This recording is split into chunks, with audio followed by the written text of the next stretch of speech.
qui a 20 ans et qui habite à Villiers-sur-Marne, qui nous rejoint. Ça va, Astrid? Ouais, ça va. Bon, tu nous as envoyé un texto.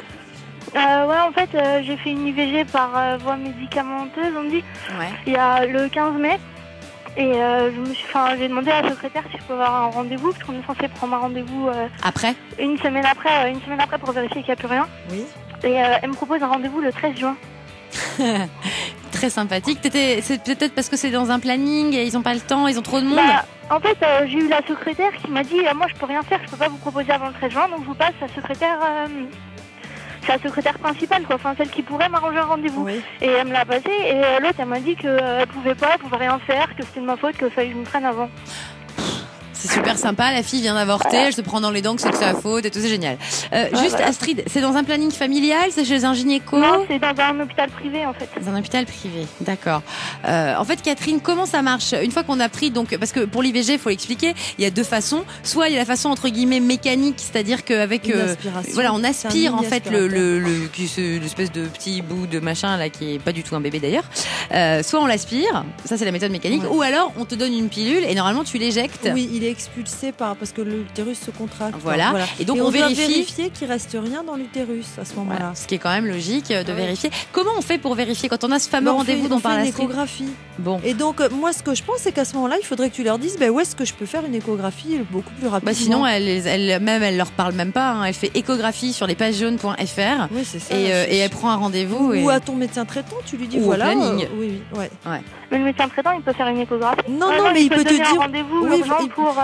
Mais il peut te dire voilà je connais quelqu'un qui va en faire une rapidement quoi. Parce que tu sais pour les échographies en plus t'habites en région parisienne, il y a un nombre de radiologues incroyable. Alors, et je vais insister pourquoi c'est important. C'est parce qu'on doit vérifier que vraiment l'IVG a été faite parce qu'il y a quelques pourcentages où ça marche pas.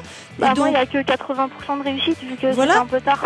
Donc du coup il peut y avoir dans l'utérus il peut y avoir soit un bébé qui va vraiment se développer et alors ça serait mieux d'être au courant tout de suite si on doit compléter des fois par une IVG mécanique, soit il reste des petits débris de placenta ou autre et ça peut causer une infection, donc on peut pas laisser quelqu'un avec des petits débris comme ça qui seraient pas totalement évacués quoi. Voilà. Ça ferait de la fièvre, ça serait très dangereux. Donc tu laisses tomber cette secrétaire. Et puis franchement c'est lamentable, il devrait donner le rendez-vous tout de suite. Ah oui. Parce que j'ai expliqué à la secrétaire, je lui ai dit je peux pas attendre, c'est pour la vérification qu'il n'y a plus rien et c'était tardif. Ah oui mais vous avez qu'à vous débrouiller. D'accord, donc cette nénette clairement doit changer de métier, voire arrêter de travailler, arrêter d'être en contact avec des gens. Pas normal. Voilà. Et toi, dès demain matin, tu vas voir ton médecin traitant et il va même pas te faire payer, tu vas lui dire voilà j'ai besoin, tu lui expliques ton histoire et il va te faire un papier et vite fait tu iras faire une échographie et dans la journée ou au pire le lendemain tu auras ta réponse quoi. Je vais quand même te poser une question parce que ça m'intéresse et je pense que ça peut intéresser beaucoup de personnes. Comment ça s'est passé ton IVG médicamenteuse? J'ai vu en fait est-ce que ça s'est bien passé? Oui, ça s'est bien passé. C'est un monsieur, mais en fait, il m'a demandé juste si je voulais le garder ou pas, mais sans chercher plus, sans me donner de scrupules, sans rien. Il m'a demandé si j'étais certaine. Après, il m'a dit tu prendras. J'ai pris un médicament avec lui en premier, et ensuite il m'a dit 2 jours après tu prendras tes médicaments, et là tu saigneras beaucoup, donc vaut mieux que tu restes chez toi. Et tu as beaucoup saigné? Oui. Et t'as ressenti l'expulsion ou pas? Et c'était pas trop difficile à supporter? Si, c'était un peu difficile. J'ai failli vomir, chose qui m'arrive jamais, vraiment jamais. Et mais sinon c'est lourd quoi.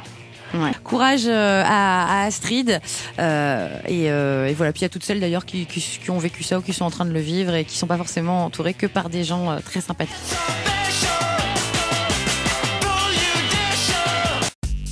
Une exclue FITV.